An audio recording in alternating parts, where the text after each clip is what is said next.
Where do we begin? Someone who is a seeker, where do they begin? Beginnings are such an important subject for so many people. They want to know, where does it all begin? Where did the universe begin? Where do we begin? Now, to me, this has a very simple kind of answer.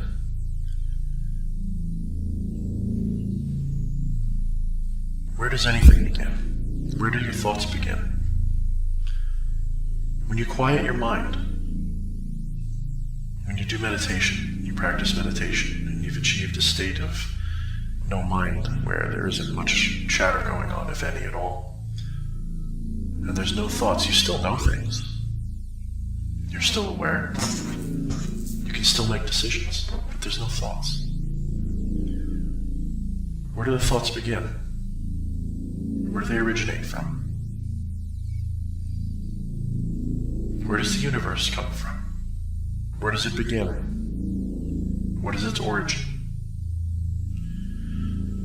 We know some of the answers to this scientifically, at least to a certain point.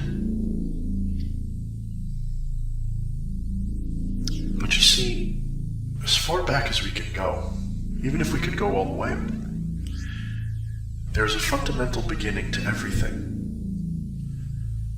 that no one really discusses, at least not in the classical sense. Mystics and some others have been doing this for thousands of years, but in science it's often disregarded, unless you study perhaps psychology, neurology.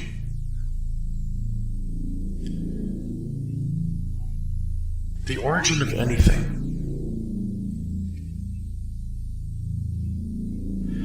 is in the conceptualization. It is in the observation of it. That is when it truly begins, because before that, it is not a thing. When you observe reality, you are not observing its true form. You are observing a mental image out of your mind for the purposes of making your life easier. You're observing what some of us would call the game, the illusion. And there's nothing wrong with this. There's nothing wrong with playing the game. As long as you don't let the game play you, there's nothing wrong with it. You can enjoy the game all you want. You can totally enjoy this illusion. You are meant to enjoy it. That's why it's here. It is not to be a thing of torment, of suffering. It may be painful, but pain and suffering need not be the same.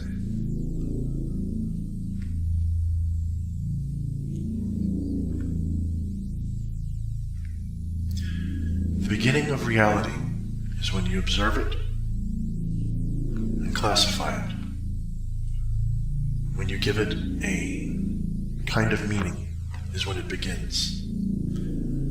You evoke hardness out of substance by comparing it to softness.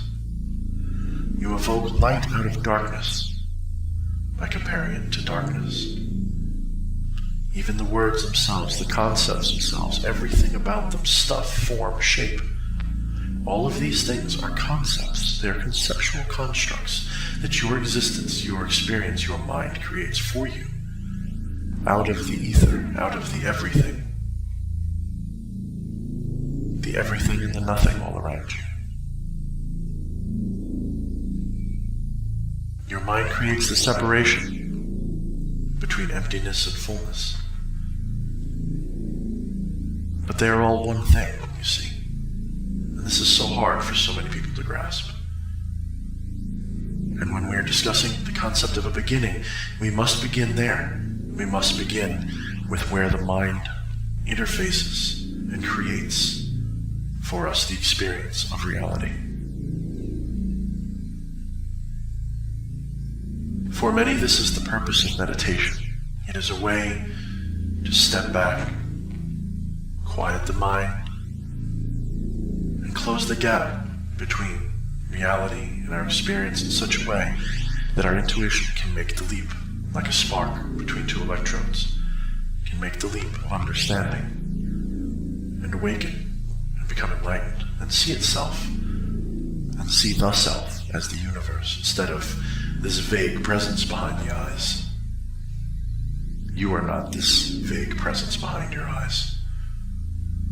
No, that is simply like looking through a window, but you're the whole thing. You're all of it. And you've forgotten this, and that's okay. You're supposed to forget. That's part of the game. But some of us want to wake up. Some of us want to know. Some of us find it much more pleasurable to know and still play the game. Like those who enjoy lucid dreaming. When you understand the beginning and the source of all things, when you understand this, it becomes so much more easy and enjoyable. Pain no longer torments you.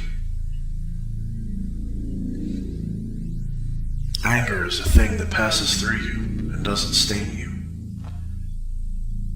Joy and love are quite the same, except you can now enjoy them fully, unbound by guilt. Desire is no longer seen as this thing that must be quenched and satisfied. It is a thing to be enjoyed and embraced and accepted, and not to be upset when you don't have your desires met.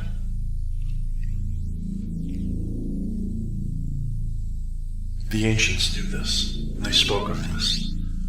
The Buddha spoke of desire, and it being the cause of all suffering. And he sent millions and millions of people throughout history on an errand to end suffering. And why do you suppose he did this? To end desire. So many people went out to just find a way to end desire. And what did they find out? That when trying to end desire, they only created more desire. The desire to end desire is a desire, and they couldn't end that desire. What are you left with? I've often said, if you have quelled all desire in your being, and there is no more desire except the desire to not desire, how do you get rid of that last desire? Oh, it's so simple. And it's what you should do all along. You need to accept it. And at that point, you will stop desiring it. And you will just be. Acceptance. Acceptance. Acceptance. That is the key. Not blind acceptance, not a situation where you willingly stand in front of a train that's oncoming and let yourself be destroyed. No, a kind of acceptance where you understand that you go with the flow. You don't push against it. You ride it. You steer yourself on the wave of causality, such as it is, the illusion that it is, and you enjoy it as the game that it is meant to be. Sometimes the game is going to have moments where you lose. That's the point of a game. You see this when you can see the beginning, when you can see that the source of all your experience begins within you, not outside you. Pain doesn't come from outside your body. It doesn't come from outside your experience. Pain doesn't come from without and then infect within. Pain is something you decide to experience. Joy is much the same way. Light is the same way. All of these things originate within you, within your experience, within your mind. The sky is only blue because you decided that that is what blue looks like. The sky will always be there, whether you see it or not. It will always be some color if you want to believe it's a color. But the color that it is what you decide it to be. And this is not a decision that you can make in a conscious way. Not really, anyway. You can't look at the sky and suddenly make it red just because you decide that now it should look red. It's going to always look blue. Because it's not really your ego that decides these things, you see. When you think of the idea that you're deciding what color the sky is when I say this to you. If you are unaware of the true origins of all of these things, you probably think to yourself, well, this person's a madman. He's saying that he can change what he sees simply by deciding it. But that's not how it works either. Because the thing that would be doing that deciding, at least in your mind, at least in the way you're approaching this subject, is the ego, this separate thing. It's not really separate, of course. That's also part of the illusion. It's every bit as much a part of it as everything else. But the ego believes itself to be separate, you see. That's the greatest illusion of all. The ego decides that it is separate, and it decides that it is the decision maker, but it is not. You see, the ego is the observer that looks upon the reality that is and says, I am that, as if it could be anything else.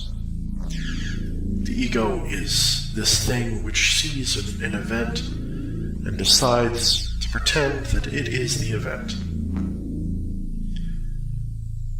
It's also paradoxical, really. It's kind of funny.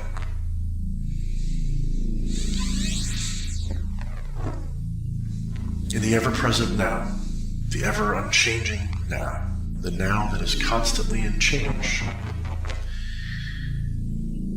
the ego observes this. It witnesses the passing of time, it witnesses an event and says, I decided that event. I made it happen. But it didn't. This event happened, and it was done by you. And you are not your ego, but your ego is you. See? Your ego is you, much like your foot is you, but you are not your foot.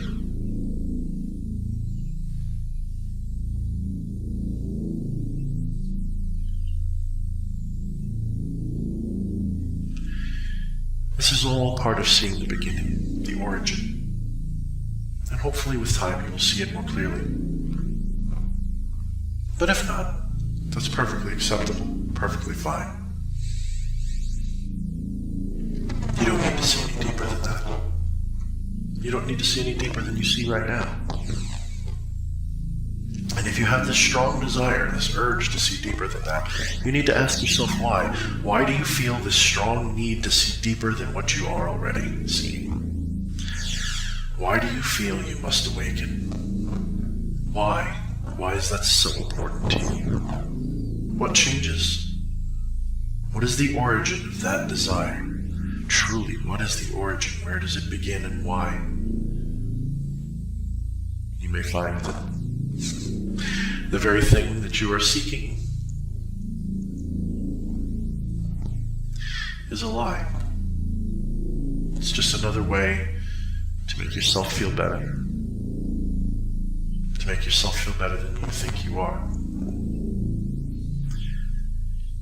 What if I were to tell you that you are already awake? You are already enlightened, and it is your ego that is making the mistake.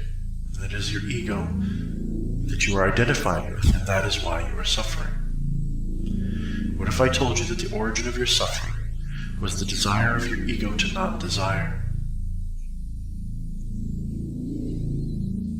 To be better than everything around it.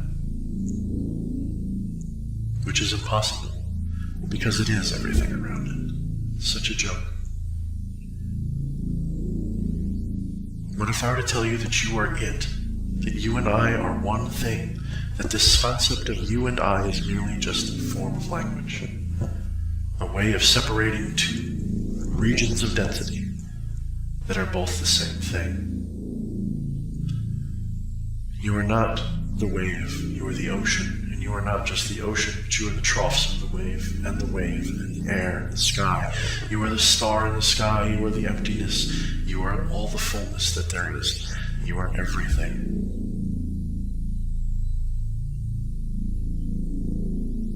And you are the origin of everything. I do not exist outside of you. You do not exist outside of me.